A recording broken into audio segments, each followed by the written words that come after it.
Esta república que nació para la democracia ha vivido 11 años de gobierno de facto y ello no ocurrirá más, no solo porque el presidente respetará la Constitución, sino porque todos los uruguayos la vamos a defender y haremos de ello un haz de voluntad y de energía que hará de esto una gran causa nacional, la gran causa que nos convoca desde el día en que nació este país. Empecemos por el final, que es final y es principio al mismo tiempo. En el primer capítulo de este podcast vimos cómo a 50 años del golpe de Estado de 1973, las generaciones que nacieron después de esa época han reconstruido, procesado e intentado olvidar o sanar la herencia que la dictadura dejó en sus familias. Esas consecuencias, así como el marco en el que esa tercera generación lidia con el pasado, son en parte una respuesta a cómo Uruguay, desde lo político, lo jurídico y lo social, resolvió el conflicto. Por eso en este episodio analizaremos cómo fue el modelo uruguayo de salida de la dictadura, cómo se compara ese camino con el de otros países y cómo las elecciones que los distintos actores involucrados tomaron en ese proceso de salida impactaron en el país y en lo que pasaría después hasta llegar al presente.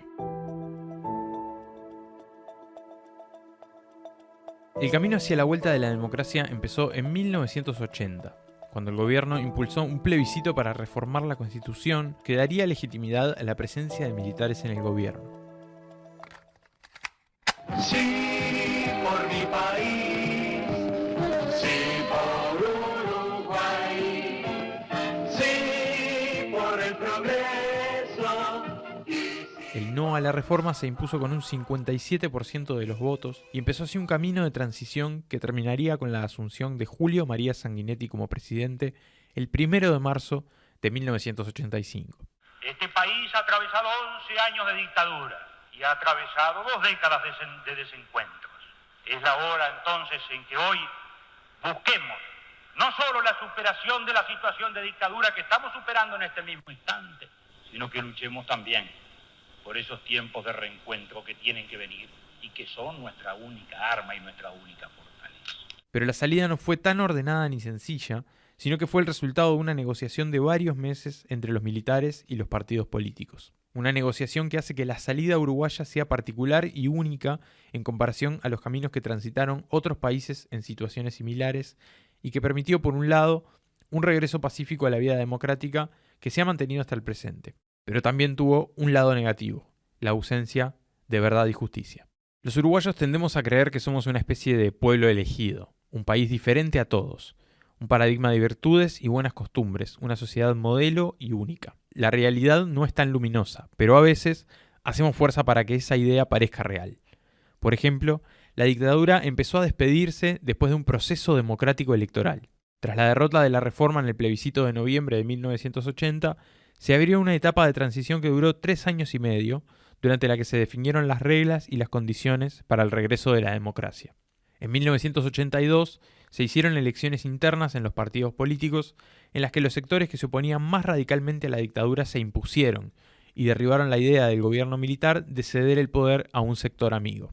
Se dio también una negociación entre los militares y 3 partidos políticos para marcar los términos de la reapertura. Los partidos convocados a la negociación fueron los 2 más antiguos del país, el Partido Colorado, que ganaría las elecciones de 1984, y el Partido Nacional, liderado por Wilson Ferreira Aldunate, que estaba proscrito, además de la Unión Cívica. Por su parte, el Frente Amplio, el partido de izquierda más importante del país, estaba prohibido de actuar por parte del gobierno, al igual que su figura principal, Líber Seregni.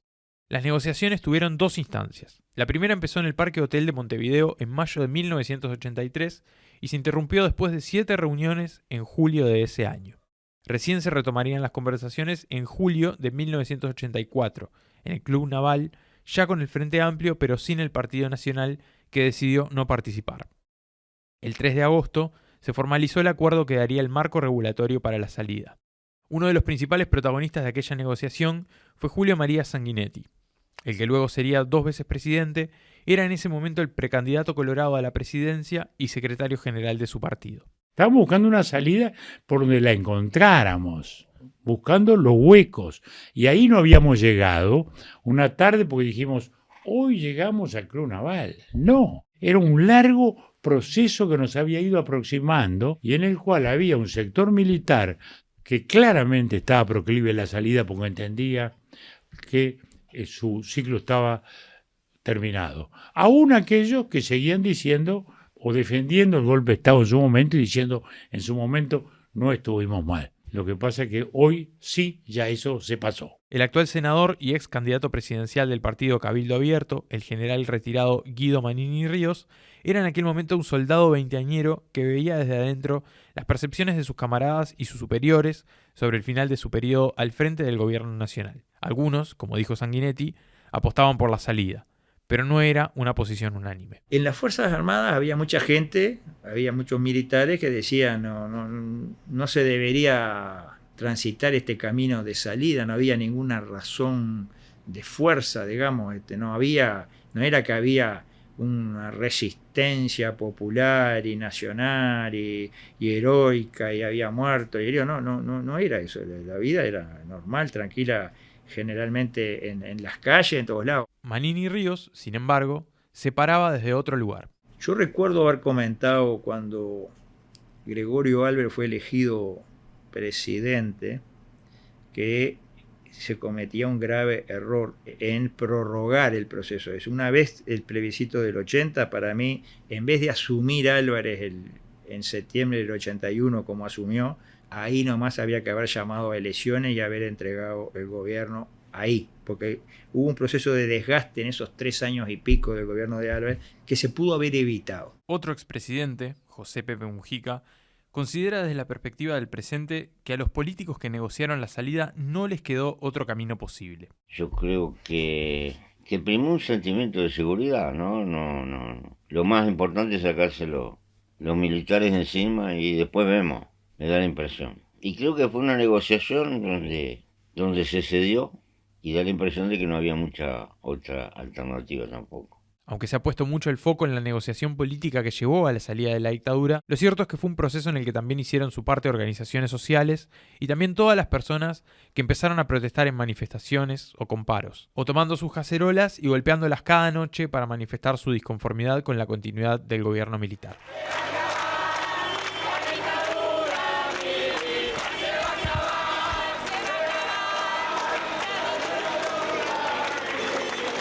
Con el comienzo del proceso de apertura, la dictadura habilitó la creación de la central sindical PIT, el Plenario Intersindical de Trabajadores, y de la Asociación Social y Cultural de Estudiantes de la Enseñanza Pública, la ASCEP, que fueron claves en la convocatoria de actividades de protesta, como el acto del Día de los Trabajadores del 1 de mayo de 1983. Este es un 1 de mayo por la libertad, por la democracia, por el trabajo, por la dignidad de la clase trabajadora. Estas movilizaciones, también motivadas por una mala gestión de gobierno que tenía el país en una crisis económica, generaron un cerco de presión sobre la dictadura que rodeaba la negociación política. La salida uruguaya, entonces, se terminó canalizando como un acuerdo que llevó años de idas y venidas entre dos sectores que ni siquiera puertas adentro opinaban de la misma forma.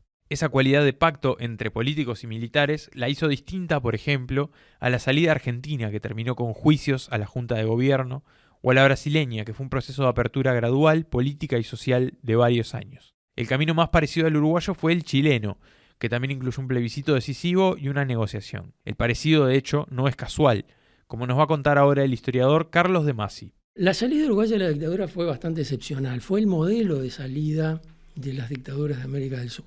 Fue el ejemplo. Aldo Solari, aquel sociólogo uruguayo que estaba en el Codicen en 1985, comentaba que había presentado una ponencia sobre la transición uruguaya en Chile en el año 86. Entonces, empezaba el texto de la ponencia diciendo, bueno, yo no quiero que se considere que la salida uruguaya fue modélica, es simplemente un caso, un ejemplo, tal como se procesó la dinámica de la transición, fue como ocurrió en el Uruguay, pero no quiere decir que sea un modelo a seguir ni nada por el estilo. Pone una nota al pie y dice, en este proyecto fracasé rotundamente, mis colegas chilenos no solo la veían como modélico, la veían como el proceso ideal. Estaban fascinados claro, tenés a Pinochet y encontrás unos militares que negocian con los civiles, dame de eso. Gerardo Caetano es historiador y Leonardo Abercorn es periodista. Los dos, cada uno desde su disciplina, han tomado como uno de los puntos centrales de sus investigaciones y trayectorias la dictadura y han buscado establecer una verdad sobre esos episodios, por qué se optó por la negociación con los militares y el impacto que tienen hasta hoy esas decisiones. Una cosa era el modelo de salida que prevaleció, que básicamente era el que defendía el doctor Sanguinetti, siguiendo la tradición colorada. Para él, de la dictadura se salía negociando con el régimen y haciendo concesiones. Nunca lo ocultó. Pero Wilson Ferreira, que tenía otro modelo de salida, también quería negociar. No era tan loco de creer que de una dictadura se sale con la rendición incondicional. No. Y el general Seregni, y estoy hablando de los tres grandes actores de la transición, el general Seregni se acerca más a la visión del doctor Sanguinetti en el sentido de que hay que negociar aquel triple eslogan: movilización, concertación, negociación. Es difícil ponerse en aquel momento, digamos. En aquel momento todos queríamos salir cuanto antes de la dictadura, que terminara de una vez. Y había gente que estaba presa. Y entonces todo el mundo quería que también que la gente saliera. Entonces, bueno, esa fuerza que impulsaba, bueno, acordemos ya, versus, no, negociemos duramente. Y entonces, bueno, entonces capaz que la dictadura se extendía más. No sé, me cuesta a mí laudar ese dilema de aquel momento. Lo que sí, Sanguinetti es el artífice del tipo de salida que tuvimos, eso no cabe duda. Ese modelo quedó como el modelo a seguir, el rol a desear. Civiles y la cúpula militar negocian de igual a igual y aclaran sus cosas, sabiendo razonablemente que nadie puede ganar todo y nadie puede resignarse a perder todo. Pero algo que no está escrito, que evidentemente los militares consiguieron, y es la salvaguarda de responder por su terrorismo de Estado, la tortura, los excesos, como decía el general Medina. Eso quedó, digamos, en ese aspecto, eso quedó como excluido del Club Naval. Y fue un factor negociado, evidentemente. Es decir, como dijo después el general Medina, cuando le preguntan, bueno, pero esto se habló en el Club Naval. No, esto no se habló en el Club Naval. Y entonces, ¿por qué se establece? Bueno, porque nadie da todo a cambio de nada. El Medina al que se refiere Carlos de Masi es el general Hugo Medina, uno de los principales negociadores militares durante la transición y que terminaría siendo comandante en jefe y ministro de Defensa de Sanguinetti. Las carencias del Club Naval estuvieron fundamentalmente por este lado. No que se pactó la impunidad, sino que la impunidad va implícita en las condiciones del acuerdo. Es decir, no es pensable un acuerdo diferente. Durante la entrevista con Julio María Sanguinetti para este podcast, le preguntamos si durante las negociaciones en el Club Naval se había hablado de la posibilidad de juzgar a los militares. No, se habló. Sobrevoló fue la palabra que usó un día Seregni, ¿no? Pero solamente gente que no tiene la menor idea de la vida humana, digamos así, puede imaginar que nosotros podíamos sentarnos delante de los tres comandantes que estaban procurando una salida y decirle, bueno, miren señores, lo primero que vamos a hacer es amnistiar a todos los tupamaros. Bueno, a ustedes les mataron una 50 de militares, pero bueno, olvide, amigo, porque lo primero que vamos a hacer es eso. Y entonces la reunión se terminaba, ¿no? Tan simple como eso. Tan simple como eso. Es decir, hubiera sido simplemente estúpido el que planteara eso. Entonces, a mí me hace mucha gracia cuando dicen, pero usted no lo planteó, ¿cómo vas a plantear? Este tema que sobrevoló las negociaciones sería uno de los puntos más candentes y polémicos de la salida y que sigue generando polémicas aún hoy. La amnistía y la posterior aprobación de la ley de caducidad, que cerró durante 20 años la posibilidad de enjuiciar a los militares por violaciones a los derechos humanos.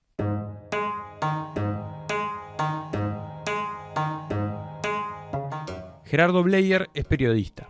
Su padre, Eduardo, fue integrante del Partido Comunista del Uruguay y detenido en 1975 por su actividad política. Eduardo Bleier murió durante su detención, se presume que por las torturas que le fueron aplicadas. Sus restos recién fueron encontrados en 2019. Para Bleier, el manejo de la concesión de la amnistía a los militares estuvo teñido de ambigüedades y de interpretaciones sobre lo que se habló en las negociaciones. Un defecto de nacimiento que provocaría que algunas heridas se hicieran más difíciles de cerrar. Como ese punto quedó en la ambigüedad, sobrevoló, como decían los actores de la época, el pacto del Club Naval, sobrevoló, pero nadie escribió, esto es así, esto es así, ¿no? Produjo luego conflictos políticos severos, muy severos, que tuvieron que ver con la ley de caducidad. Presentamos un proyecto El proyecto no mereció la aprobación del Partido Colorado porque el Partido Colorado tenía la tesis de la amnistía. No le parecía aceptable ninguna fórmula que no consistiera en la amnistía general. El Frente, en su legítimo derecho, discrepó con él, pero discrepó en términos de dureza increíble. Se denunció el proyecto del Partido Nacional como un proyecto dirigido a la impunidad encubierta. Y la diferencia que nuestro proyecto tenía con el que presentó el Frente Amplio no existía. Volvía la democracia, volvía la libertad, en fin. Y la ley de caducidad fue como el primer golpe.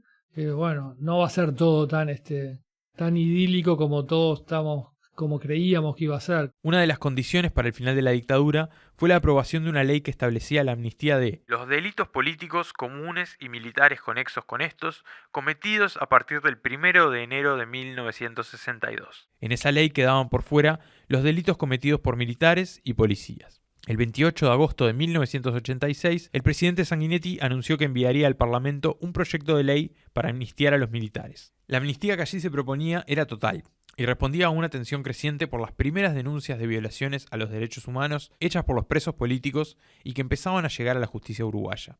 Esas denuncias empezaron a irritar a los militares. ¿Te acordás del general Medina? En ese momento era el comandante en jefe del ejército y encajonó las citaciones judiciales que llegaban para sus subordinados, en un desacato de las decisiones de la justicia. Con esa presión encima, los políticos tenían que tomar una decisión para evitar una nueva crisis institucional y el senador Dardo Ortiz propuso una amnistía general. Así explica en el contexto que se vivía a nivel político el expresidente Luis Alberto Lacalle, que en 1986 era senador por el Partido Nacional, y Sanguinetti. Y Ortiz, que era un hombre tan inteligente, tan sabio, tan maduro, moderado, ¿viste? Era un hombre de consejo. Dice, vamos a hacer para todos, vamos a hacer una amnistía general, y terminamos con este tema. Y ahí hubieron dos negativas. La negativa de la mayoría que impulsaba la de los Tupamaros solo, y los propios mandos militares que dijeron, nosotros no aceptamos amnistía porque no hemos cometido delito. Es decir, dos equivocaciones históricas. Era el momento de decir, cerramos la etapa y chao. Lo ético hubiera sido juzgar a todos los crímenes de todo tipo, los que habían quedado pendientes de la guerrilla o lo que pudiéramos encontrar entonces del ejército. Cuando nos ponemos en una ética de responsabilidad desde el punto de vista político, en que el primer valor a conservar es la paz de hoy y los derechos humanos de los 3 millones de uruguayos hoy, y no ponerlos en riesgo, ya las cosas las podemos mirar desde otra óptica.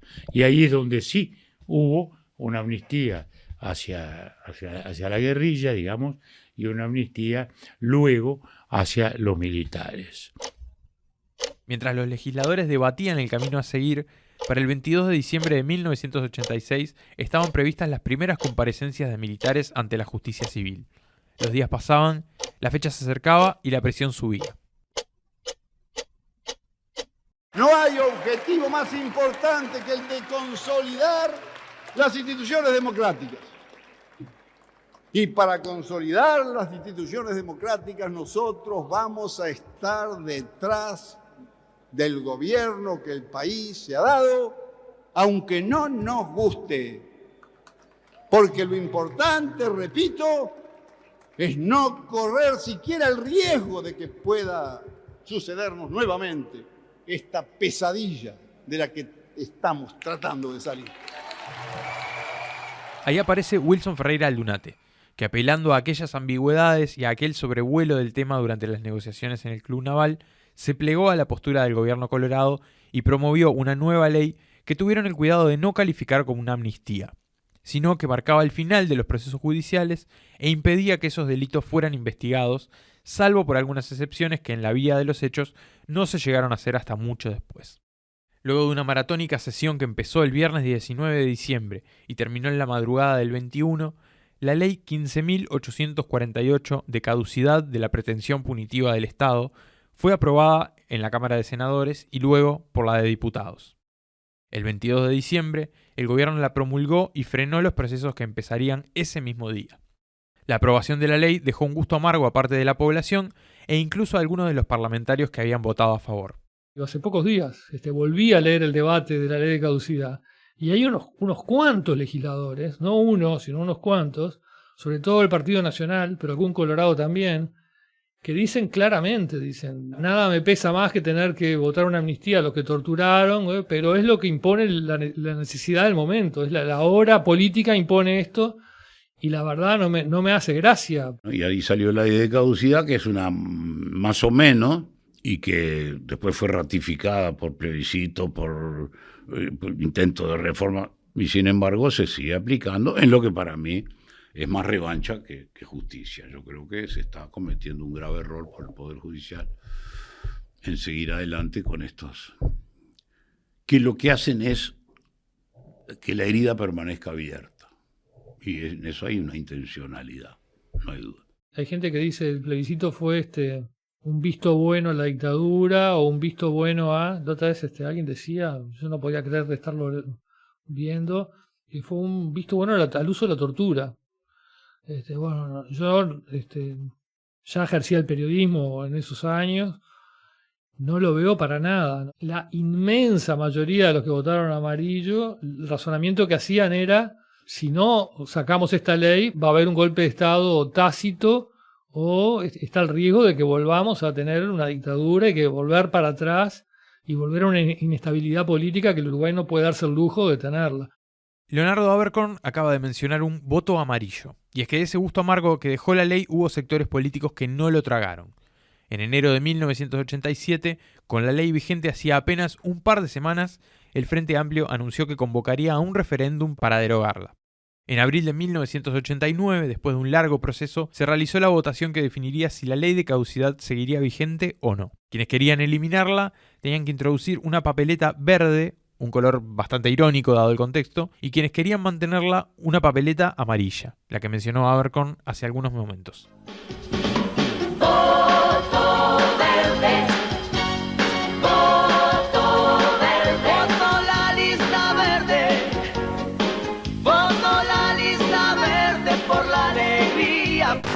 El 16 de abril, la paz y el futuro están en nuestras manos.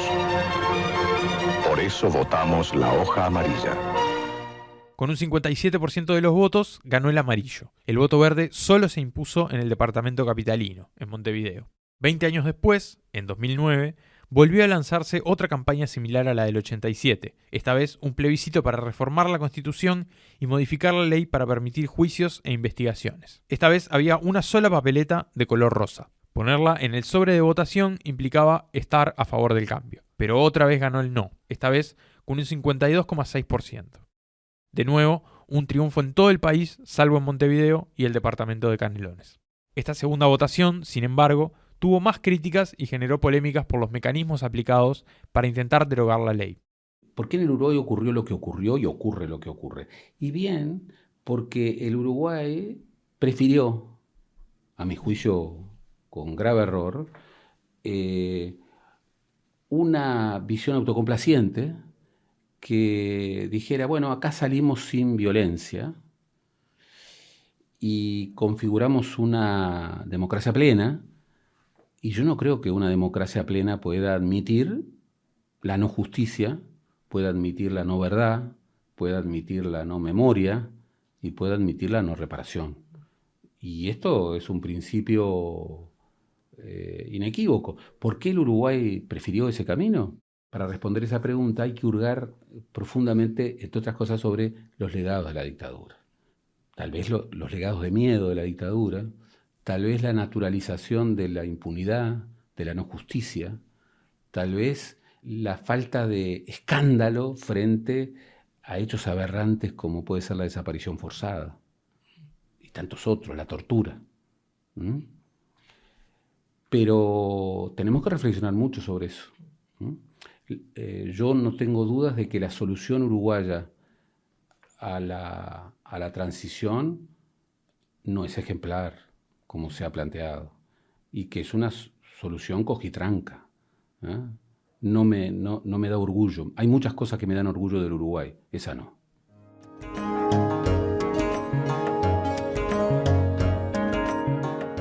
Con sus turbulencias y asuntos pendientes, la salida uruguaya de la dictadura se basó en una transacción. Se consiguió la paz luego de 12 años de conflicto interno y la reapertura democrática a costa de la verdad y la justicia. Acá salimos en paz.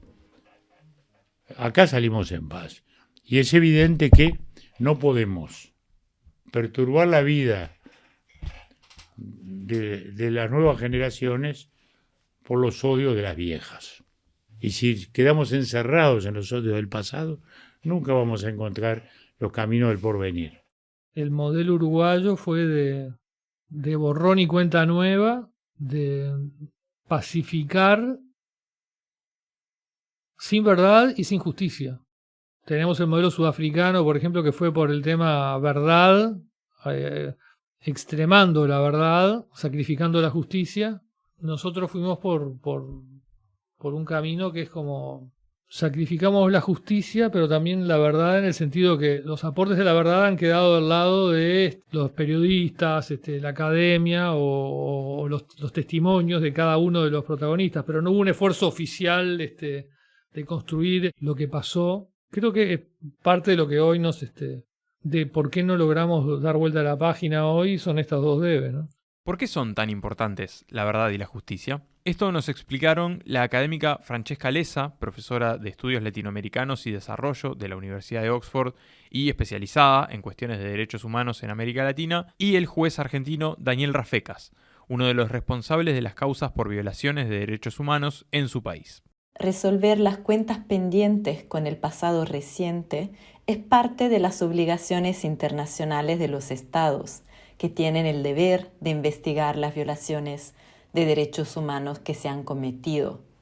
Estos derechos pertenecen, por supuesto, en primer lugar a las víctimas, pero también a las sociedades enteras. En segundo lugar, la búsqueda de verdad y justicia no se hace solamente con una mirada hacia el pasado, sino que también hacia el presente y al futuro. De hecho, muchos académicos e investigadores, como también la Corte Interamericana de Derechos Humanos, coinciden que la falta de investigación de graves violaciones de derechos humanos y la persistencia de la impunidad generan condiciones que favorecen que se vuelvan a cometer nuevos crímenes.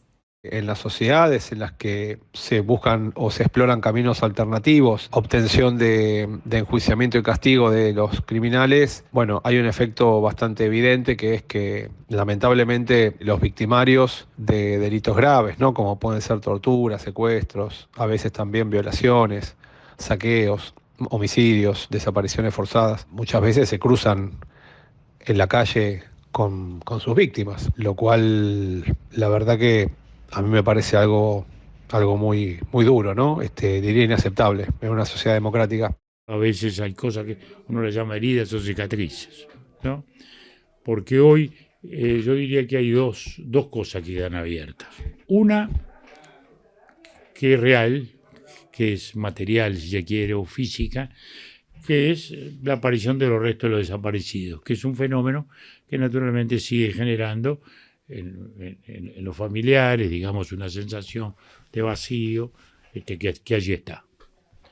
La segunda es otra cosa, que es cómo la sociedad mira hacia el pasado, porque eso pasa a ser parte del presente, ¿eh? Y ese es un debate todavía abierto, porque hay visiones diversas de ese pasado.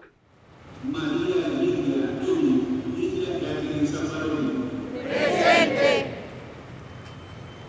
Mario Roger Julián Cáceres. Presente. Josefina Mónica Key Llegó de Morales. Presente.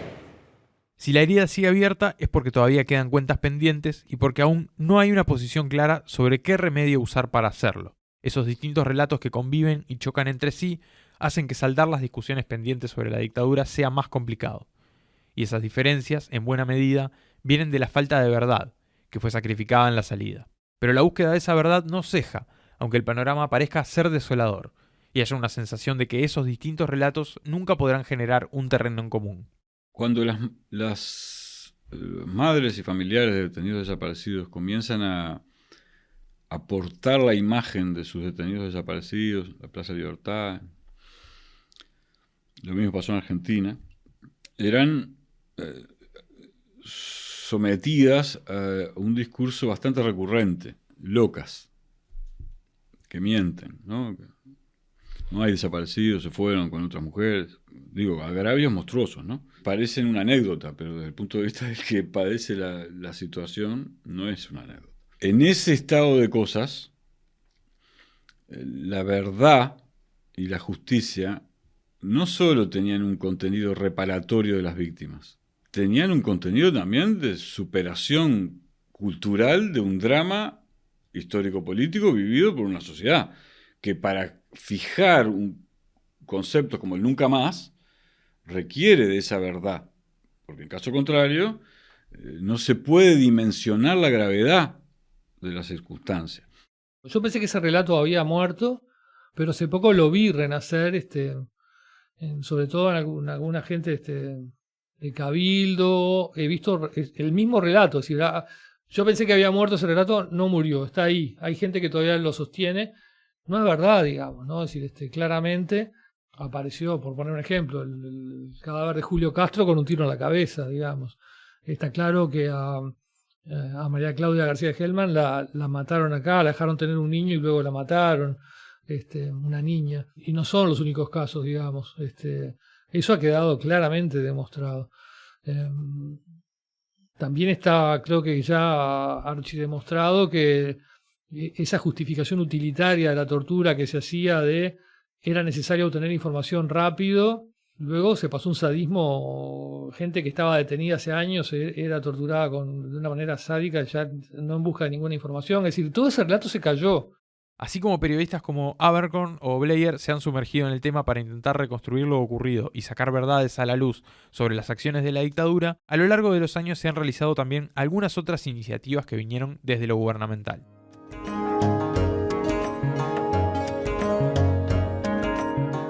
En las décadas de 1980 y 1990 se formaron distintas comisiones parlamentarias y en los 2000, a iniciativa del presidente Jorge Valle, se formó la Comisión para la Paz. Formada por abogados, sacerdotes y sindicalistas, tuvo como objetivos recopilar información y elaborar informes sobre lo ocurrido con los detenidos desaparecidos y las violaciones de derechos humanos. La comisión presentó distintos informes al gobierno, pero fue cuestionada por enfocarse solamente en algunos casos emblemáticos, como los asesinatos de los legisladores Selmar Michelini y Héctor Gutiérrez Ruiz, o los casos de desaparición forzada, dejando por fuera de sus investigaciones a miles de víctimas de prisión política y tortura.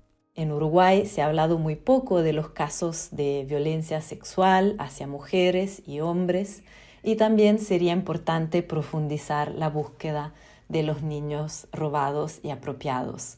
Así que quedan muchas cuentas por resolver en el tema de la verdad. Más allá del camino judicial, se han intentado también algunos caminos extraoficiales. El expresidente Mujica nos contó que él y algunos de sus viejos compañeros de cárcel intentaron acercarse a los militares durante los años siguientes a la dictadura para sacarles algo de información. Por nosotros no lo pudimos lograr. Nosotros no pudimos lograr algunas cositas que trascendieron ahí, pero no lo pudimos lograr. Lo poco que conseguimos lo hicimos trascender y llegó por acá, llegó por allá. A mí lo que más me molesta a esta altura es el conocimiento de la verdad. Porque la verdad de la justicia es el conocimiento de la verdad. Hay cosas que a esta altura son irreparables, pero por lo menos que la gente sepa lo que pasó y si hay cadáveres donde están y todo lo demás, ¿viste? Eso es lo que no está. Eso es lo que más duele. Porque el concepto de desaparición es peor que el concepto de que te mataron. Esto que comentan Francesca Lessa y José Mujica se ilustra en dos eventos ocurridos en junio de 2023, al momento de la publicación de este podcast. Por un lado, está la aparición de restos humanos en el Batallón 14 del Ejército por parte del equipo de investigadores que se encargan de la búsqueda de restos de desaparecidos. Por otro, la publicación de la historia de Susana Brasil, una mujer uruguaya que descubrió en 2008 que había sido separada de su madre biológica al nacer y criada por militares a los que les fue entregada. Ahora busca llevar su caso a la justicia y develar cómo fue el proceso de su adopción ilegal. El paso del tiempo ha sido tanto un aliado como el principal enemigo de la búsqueda de la verdad. Investigar en los primeros años posteriores a la dictadura era mucho más difícil que hacerlo ahora, 50 años después. Los hechos todavía estaban frescos y era difícil torcerlos, o romantizarlos. El miedo estaba muy presente, el riesgo de volver atrás. El paso del tiempo también juega un rol clave en las investigaciones judiciales que se han hecho. El fiscal especializado en delitos de lesa humanidad, Ricardo Percivale, nos contó cómo el reloj ha jugado su papel al momento de conseguir información y cómo los detalles sobre los métodos de la dictadura que se fueron revelando con el correr de las décadas hacen que hoy plantarse ante un crimen de lesa humanidad tenga para los fiscales ciertas ventajas. Yo siempre planteo que si un fiscal en el año 85, cuando volvemos a la democracia, hubiera querido investigar, hubiera podido investigar estos delitos, se hubiera enfrentado con muchas más complejidades que las que nos presentamos hoy. Si bien han fallecido muchos represores, si bien han fallecido muchas víctimas, el establecer verdad e incluso establecer justicia nos es más fácil porque hoy sabemos de la existencia de los centros clandestinos, hoy sabemos de la existencia de las desapariciones forzadas, de cómo operaban las fuerzas, de qué fuerzas operaban, de qué organismos eran los importantes, y un montón de información que surge de los expedientes de la justicia militar, que surgen de los legajos militares y que surgen de muchos documentos de inteligencia que se analizaron, que nos permite avanzar. Por ejemplo, para dar un caso muy claro, en aquel momento siempre se hablaba de ciertos seudónimos que utilizaban los represores en los centros clandestinos y hoy nosotros tenemos un vasto conocimiento de cuáles eran los seudónimos. Eso nos permite identificar seudónimo con persona. El juez Luis Charles notificó a los abogados de los militares procesados por el caso Soba y Mechoso la condena de los mismos a 25 años de prisión en algunos casos y 20 años en otros. La condena es por 28 delitos de homicidio muy especialmente agravado en reiteración real. Los militares condenados con 25 años de prisión son Gilberto Vázquez, Ernesto Ramas, Jorge Silveira, José Nino Gabazo y Ricardo Arab.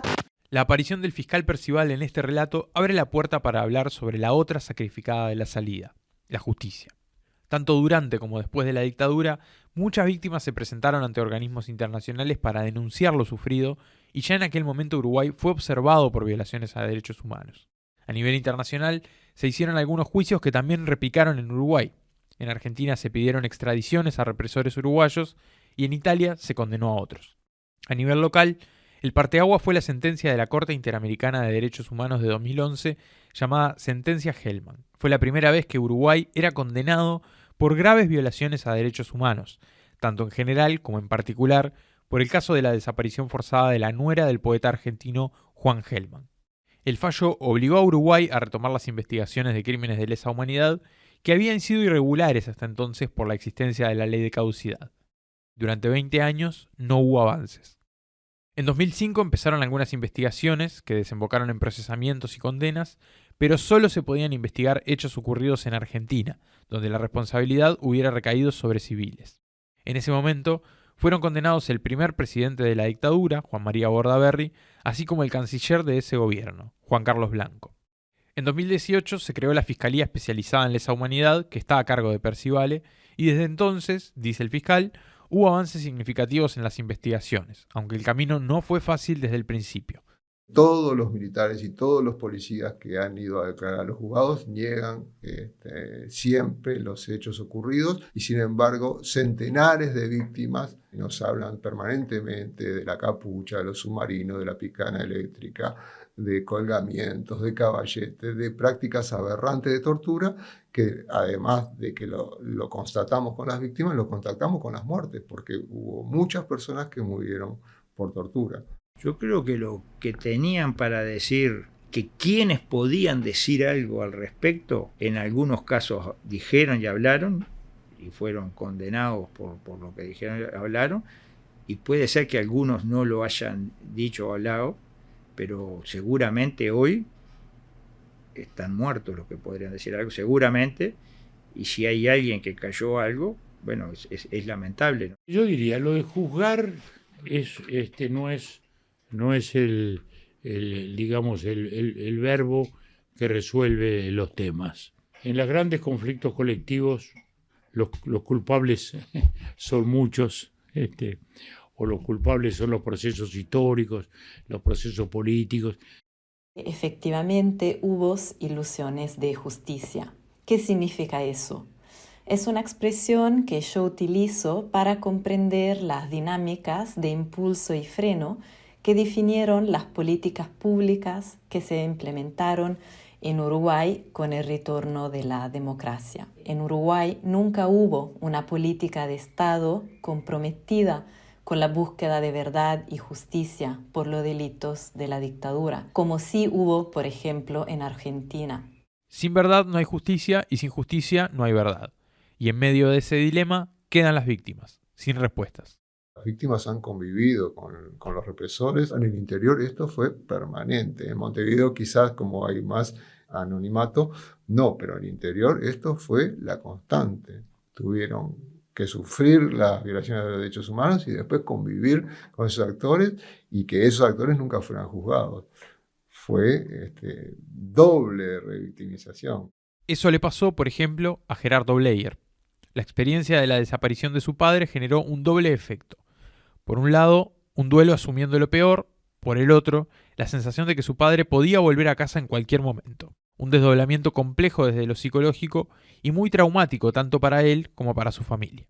Por ejemplo, yo estaba caminando por algunas calles de Montevideo y me parecía verlo. Mi madre, pobrecita, que tenía la ilusión de que él hubiese perdido la conciencia, se hubiese vuelto loco o entrado en algún tipo de cuadro psiquiátrico y que lo hubiesen internado en algún centro psiquiátrico o ocultado en algún lugar. Hay un momento en el que se produce ya un cambio en ese proceso de evolución referido a la aceptación de la realidad, que es el momento en el que vos tenés que hacer el duelo, o empezar a hacer el duelo. Es decir, aceptar que está muerto, porque por algo no aparece bajo ninguna característica, no hay señales, no hay... Ese momento, que naturalmente también es muy complicado, no es de un día para el otro, es un proceso largo en el que aun cuando tú no dispones de ningún elemento que te permita certificar la muerte, tenés que comenzar a aceptar que en el contexto de las torturas, de otros muertos en tortura, que las noticias que salen. Entonces, ese es un duelo muy complejo porque tiene lugar sin la evidencia. Pero es un duelo necesario, porque tú tenés que empezar a plantearte la vida sin la posibilidad de recuperar sus restos o la evidencia de la verdad. Cuando aparecen los restos, que son el resultado de una larga búsqueda que contiene enorme cantidad de acciones, y en mi caso particular, acciones específicas de todo orden, bueno, se genera la expectativa de finalmente cerrar ese ciclo de ese proceso complejo. Por lo tanto, el tiempo que fue entre la aparición de los restos y la confirmación de que se trataba de Eduardo Bleier fue terrible, porque todo vuelve, todo se revive, se sensibiliza. La dictadura uruguaya terminó con un acuerdo que garantizó la estabilidad institucional. El país volvió a la senda democrática de la que siempre se ha jactado y que desde 1985 hasta ahora se ha convertido en un ejemplo en una región inestable y compleja en ese sentido. Pero la estructura flaquea por otro lado. Aunque hay quienes aseguran que la reconciliación se logró, todavía hay puntos que están pendientes. Hay heridas que siguen abiertas. Yo creo que la sociedad, sin embargo, está reconciliada. Acá esta no es una sociedad fragmentada y dividida por el odio. No lo creo. Creo sí que hay gente que sufre aún esas heridas, que desearía, todos desearíamos que naturalmente se cerraran. Quizás algunas no se cierren nunca, pero la sociedad en sí, yo no creo que es una sociedad esta que viva en el odio o en la fragmentación. Las Fuerzas Armadas uruguayas reconocieron los errores cometidos una y otra vez. Nadie está defendiendo ni justificando algunos de los hechos que se han dado. Sí se reivindica y se defiende el que se actuó bajo la disposición del poder político y en el marco de una guerra interna, pero también hubo hechos que no condicen con lo que se debió haber hecho, que fueron claramente criticados y condenados en su momento por las distintas jerarquías. Bueno, ¿hasta cuándo hay que seguir reconociendo y pidiendo perdón? Para quien ha padecido formas de violencia política, político-militar, estatal, nacional, del orden jerárquico, es imposible, para poder superar los efectos negativos que tiene un drama de esa naturaleza, no hacer el esfuerzo de comprensión. ¿Y cómo sanás? Y solo comprendiendo, solo haciendo un gran esfuerzo de comprensión. Y ese esfuerzo de comprensión, al final de cuentas, también termina siendo un enriquecimiento espiritual. Eso es lo que yo decido tomar como legado de mi padre. Su vocación por ser espiritualmente un ser valioso. Ahí sí puedo decir que heredé y sentirme orgulloso de una herencia que además tiene componentes culturales, de largas tradiciones, complejidades enormes. Y eso es lo que me permitió a mí desenvolverme, no siempre sin que en algunos momentos surjan heridas, resultado de las marcas. En los últimos 38 años, los uruguayos vivieron en paz. Y eso es verdad. Pero también es real que esa paz fue a costa de la verdad y la justicia. Hay quienes dicen que de haberse buscado verdad y justicia desde un inicio, jamás hubiéramos tenido paz. Y hay quienes defienden que sin verdad y justicia es imposible tener una paz verdadera. Así de compleja fue la salida y así de perdurables han sido sus efectos. Vista a la derecha. ¡Re! En el próximo episodio nos meteremos con la formación.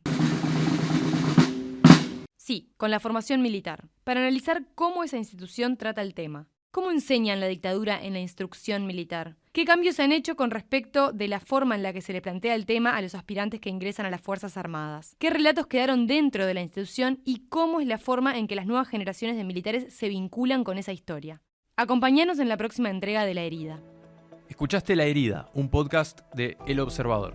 Puedes escuchar este y los demás episodios en tu plataforma favorita: Spotify, Google Podcast, Apple Podcast y TuneIn. La producción periodística de este episodio estuvo a cargo de Martín Natalevich, con la asistencia de producción de Belén Castro, Tomás Gebelin y Santiago Rodríguez. Las entrevistas transversales a todos los episodios fueron producidas y realizadas por Ramiro Pizabarro. La producción general de este podcast fue de Martín Natalevich y Nicolás Tavares. La producción ejecutiva de Mandy Barrios. Grabación, edición y diseño sonoro, Silvana Fernández y Gianluca Pintos. Diseño gráfico, Marcelo Morillas. Guión y conducción, quien te habla, Nicolás Tavares. La presentación estuvo a cargo de Carolina de Lisa. Este podcast fue grabado en Sinergia Ejido y en el Centro Ignis de la Universidad Católica del Uruguay, a la que agradecemos por su colaboración durante toda la realización de este proyecto y por la sesión de estudiantes como asistentes de producción. Para grabaciones en locación se usaron equipos de la Universidad Católica y de Polenta, Entretenimiento Sonoro. Agradecemos también al Archivo Nacional de la Imagen y la Palabra, a los canales 10 y 12, a TV Ciudad, Tenfield, Aldo Garay y Diego Ríos por el material de archivo. El archivo sonoro del acto del 1 de mayo de 1983 es gentileza del Centro de Documentación del Instituto Cuesta Duarte del PIT-CNT. Las canciones usadas en este podcast aparecen con permiso de los sellos discográficos Bizarro, Ayuí y Sondor y de sus autores.